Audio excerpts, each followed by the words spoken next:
Get your tail out of my coffee cup. Very few people in America don't know who Mr. Magoo was. He continues to be a popular classic character despite the god-awful 1997 movie that tried to ruin him. The original Mr. Magoo cartoons appeared in 1960 and featured not only the nearsighted title character, but occasionally we got a story about his favorite nephew Waldo and his pal Presley. The show ran through 1960, cranking out 130 episodes or so. When it folded, people wanted more of the character, and it almost instantly went into reruns and syndication. But you can only rerun the same cartoons so many times before people get bored with them. Something new was needed. 1962 saw Mr. Magoo's Christmas Carol, in which he played Ebenezer Scrooge, and audiences really liked that little twist. So in 1964, we got Mr. Magoo in Sherwood Forest, where he played Friar Tuck. That led to today's subject, The Famous Adventures of Mr. Magoo. This wasn't a Saturday morning kids show. This aired in prime time. Production was meticulous, the music was top drawer, and of course, Jim Backus provided the voice of our hero. He was backed up by a litany of voice acting stars, including Joan Gardner, Paul Frees, B. Benaderet, Maury Amsterdam, and Mel Blanc, to name just a few. This was serious stuff. Each episode began with Mr. Magoo in his dressing room or somewhere else backstage, preparing to go on. Here, he was his usual bungling self. Oh, with this little button nose, how can I possibly play Cyrano? Now, where is that prop nose? Here it is. I do hope they recognize handsome old Magoo with his nose. There now, all set to play Cyrano. But once the story started, it was all business. Now, when we say famous adventures, that doesn't necessarily mean actual historical figures. We just saw him getting ready to play Cyrano de Bergerac, who was afraid to confess his love for Roxanne. Cyrano, Roxanne, and Christian were all real people. Christian married Roxanne, who happened to be Cyrano's cousin and childhood best friend. The rest is somebody's creation.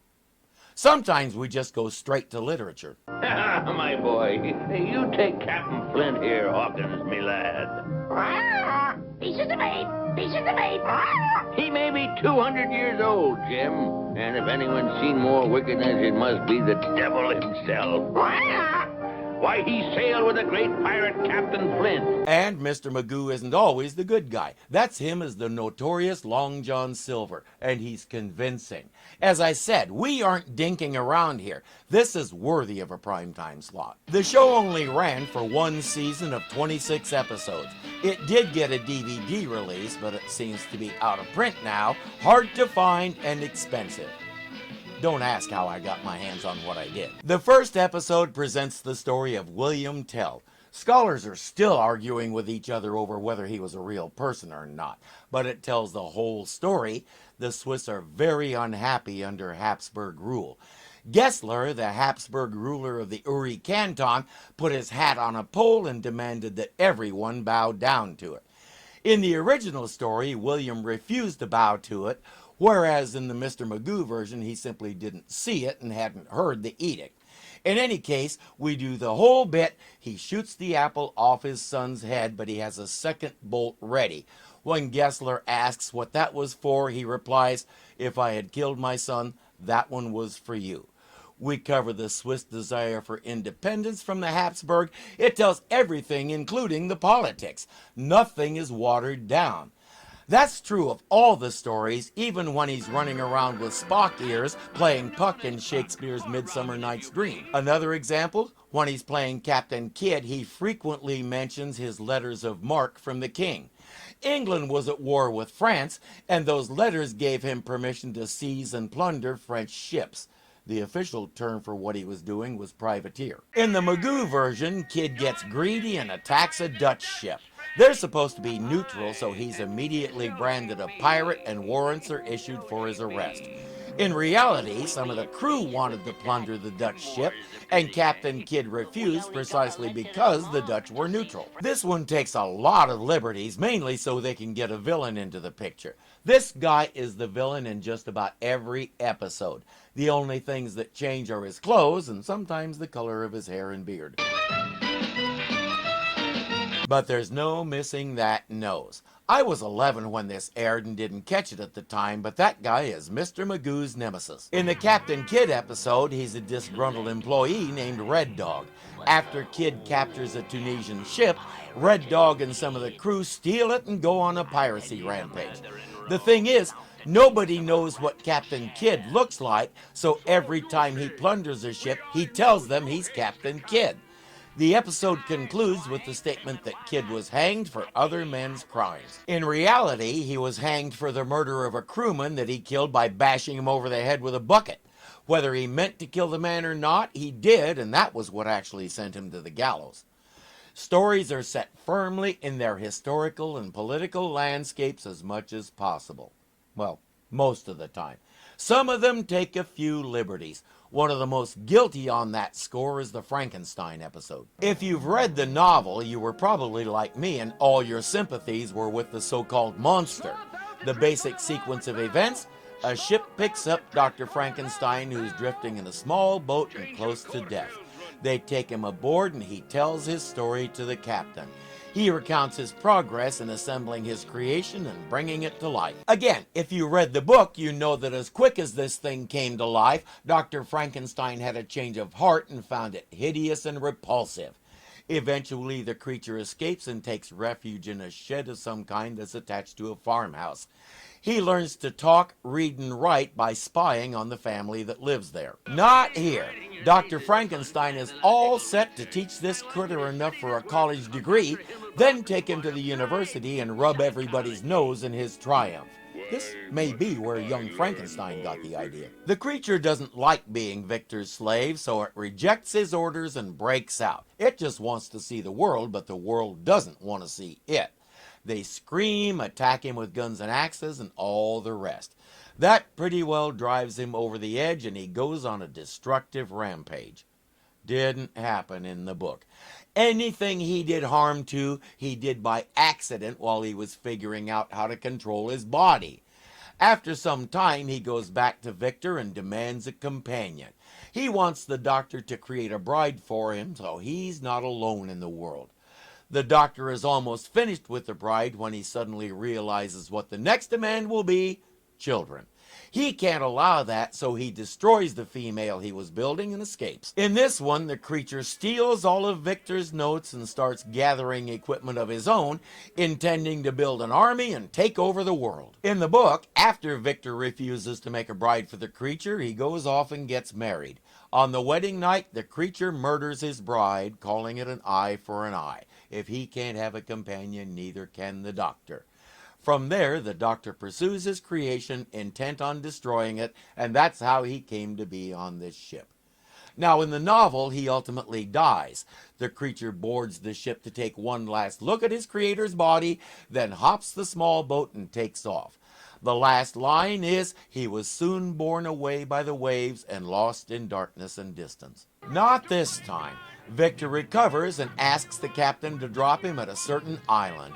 There, he finds the lab where his creation is making more creations, and he blows the place up, taking himself with it. I hadn't read the book yet when this aired, so I didn't know any better.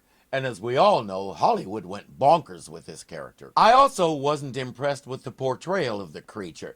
It looks more like a caricature than a real menace, and the way it walks seems like a deliberate imitation of Boris Karloff in the 1931 movie. Well, as I've said before, any show can make turkeys, and this show is no exception. The show dealt with literary works from Moby Dick, which I haven't been able to get my hands on, to Robin Hood, which took 4 episodes to tell. Mr. Magoo plays Dr. Watson to Sherlock Holmes. He rides out in full armor on his noble steed to fight windmills as Don Quixote de la Mancha. It's good stuff. Right before the end, in the 25th episode, we even step out of normal literature and into the realm of legend. This is London in the 3rd century, a London of fear and hunger, as the many kings of England made constant warfare. 3rd century? In the 200s, London wasn't much more than a Roman fort. England was part of the Roman Empire and didn't have any actual kings. Scholars think the basic stories that the legend grew out of happened somewhere around the 8th or 9th century, after the Romans left and the Saxons arrived. Tennyson's poem hints that it happens somewhere around the 1200s, but the main fact we need to keep in mind here is the timeline is way off base. A half-day's journey to the north lay the castle of King Uther, a kind man and gentle ruler. Uther? Pendragon, a kind man and gentle ruler, who made Merlin transform his appearance so he could bang a friend's wife. We don't have any of that here. Uther has summoned Merlin because his wife just had a son, and many other kings will want to assassinate the boy before he can grow up so they can conquer Uther. You have no idea how hard it is to say that with a straight face, and take his lands. He asks Merlin to take the baby and raise him as a regular guy. Don't tell him who he really is. Merlin has no idea how to raise a baby, so he gives the child to Sir Hector. He'll be a brother to Hector's other son, who will grow up to be Sir Kay. But that villainous King Pellinore has designs to rule all of England, and he's the one king of the bunch who's tough enough to make it happen. Unless Merlin creates the sword in the stone and makes sure Arthur is the one who pulls it out. Guinevere and the knights make brief and essentially meaningless appearances because Arthur still has to vanquish the villain. Pellinore has disguised himself as a knight, and he's waylaying travelers along a certain road. Arthur needs to go deal with him, but Merlin knows he's no match for an experienced knight. Please, Lady of the... This is Merlin calling. Lady of the Lake, do you hear the words of Merlin? Your old friend? I do, Merlin. What wouldst thou? I have something of great importance for you to do. Speak on, magician. Merlin puts in a call to the Lady of the Lake. She gives Arthur Excalibur, and he kicks the knight's butt. Spare my life, oh merciful king. It was all a mistake. I can explain everything. Don't kill me, I beg you. I will spare your miserable life, but you and your brother are henceforth exiled from England, and if you ever set foot here again, you'll both hang. With Pellinore gone, Arthur is free to rule England, and that's where the story ends. Mordred doesn't make an appearance, nor does Morgana Le Fay, Queen Mab, or any of the other major characters from the legends. Honestly, this one looks like a Saturday morning retelling of the story. The final episode featured Paul Revere's famous ride, immortalized in Longfellow's poem. The question is, will the story follow actual history or the poem? My shoes. Ha ha ha ha! Here we are. Oh, by George, they're a little big. Ooh. Oh, of course. The wardrobe man did this to remind me to mention the fact that there was an immortal poem written about Paul Revere. Yes, that's why they're such Longfellows. I think that's my answer. And indeed it is, because it follows the poem a lot more than the actual story. One way it doesn't follow either one has to do with setting 2 lights in the tower of the North Church. In the poem, and in real life, Revere had already rowed across the Charles River and was waiting to see the signal in the church so he could tell the Minutemen and the neighboring towns which way the British were coming. Here, Revere places the lights himself. In fact, he does pretty much everything all by himself. In this story, Paul Revere was the brainchild behind the Boston Tea Party, and the arrival of a bunch of British soldiers was in response to that. In reality, it was a lot more complicated than that. And there's one aspect of Paul Revere's ride that neither the poem nor Mr. Magoo addresses. Let me put it in 1-syllable words. Paul got caught. He and another man named William Dawes made the ride together. Later on, a man named Samuel Prescott joined them. They made it to Lexington and raised the alarm, but before they could head for Concord, the British stopped them. They arrested Paul Revere and held him overnight for questioning, while the other 2 escaped and finished the famous ride. The British released Paul Revere the next day. One thing the British were heading to Concord to do was arrest John Hancock and Samuel Adams for being leaders of the rebels. Both were in Lexington at the time, and Revere did manage to warn them. And we do see Revere encounter a British patrol.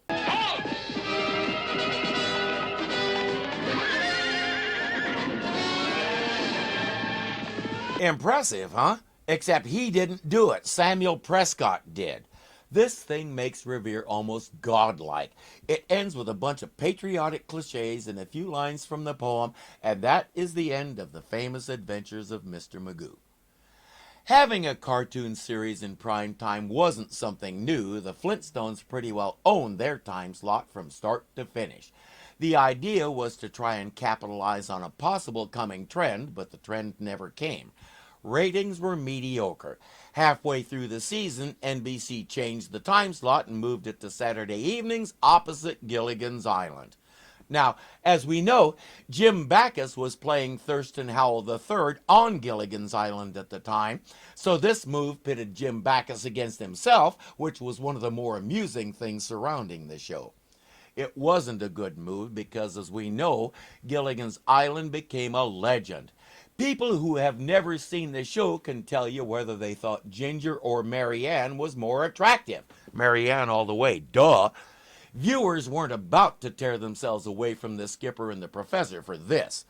A lot of educators liked the idea as a way to expose kids to more history and literature, but their enthusiasm cooled when they watched some of the things I've mentioned. What went wrong? For one thing, when most people hear a phrase like famous adventures, they think stories from history. This show only provided that about half the time. The other half was spent trying to bring major literary works and characters to life, such as The Three Musketeers and The Count of Monte Cristo. When we tuned in to see what famous adventure our little friend was having this week, we tuned in expecting history, not fiction. Even when we were doing stories that a lot of people consider historical, we stretched things a lot. A good example is the Noah's Ark story. Genesis gives us the bare bones of the story, and until after the flood is over, his sons are nothing but names. This show decided to give them personalities. In particular, Japheth, his youngest, likes to gamble and drink and all those other things, and his antics get his dad beaten and robbed by bandits. Shem, the oldest, is the good boy who constantly tells the others, yeah, our father is probably crazy making us build this thing, but he's our father and we will do whatever he says. Middle child Ham complains a lot. My own personal bugaboo with every visual retelling of the Noah's Ark story is the boat. Ancient Hebrew had perfectly good words for boat or ship. This isn't any of them. The word has nothing to do with boats or anything else nautical. The word means box. The Ark of the Covenant is the same word. Does anybody really think it was shaped like a boat? It was a box that you put stuff in. Noah's Ark, assuming it existed, was the same thing. In other words, it was a barge. One of the biggest complaints a lot of scientists have about the Ark is how, in the name of common sense, they could have found a tree big enough to provide a one-piece keel. Answer: they didn't. If you ever get to the Ark Encounter exhibit, please ask them this question for me. This is a big boat. Isn't the Hebrew word in Genesis teva? Doesn't that mean a flat-bottomed box like a barge? When you do, please have your phone out and capture their reaction. Then there was that recurring bad guy. I'm not sure what the point of him was, but there are a few episodes where he doesn't appear, and frankly, I don't think anybody missed him. In the end, it's hard to say what went wrong. It's possible people just weren't ready for another prime-time cartoon. You can never tell what's going to catch on and what isn't in the entertainment world. That goes for TV, movies, music, YouTube, TikTok, knick-knack, paddywhack. There's no way to tell what is going to get the public's attention and hold it. I thoroughly enjoyed the show. I was also 11 years old. I wasn't exactly the target audience. My parents watched it with me, but it didn't really click with them. They mainly watched it because I was a spoiled brat who got almost anything he wanted. The thing is, none of us even noticed when it went away, including me. I think that pretty well sums up the show's impact, or lack thereof.